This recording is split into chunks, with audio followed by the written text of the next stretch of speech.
ใต้ฉัตรทองป้องประชาพาสุขสันต์พระทรงทันขวัญล่าฟ้าสยามทุกไทยท่วนล้วนเป็นสุขทุกย่ำยามทั่วเขตคามเย็นศิละพระเมตตา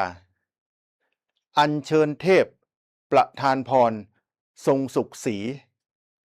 ลุดิถีเฉลิมพระชนมะพันษาร้อยดวงใจใส่เกล้าวชาวประชาพระผ่านฟ้า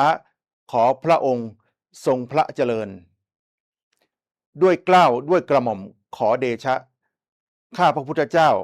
นายอมเรศนันทพัฒน์ผู้อำนวยการแขวงทางหลวงชนบทยโสธรพร้อมด้วยข้าราชการและเจ้าหน้าที่แขวงทางหลวงชนบทยโสธร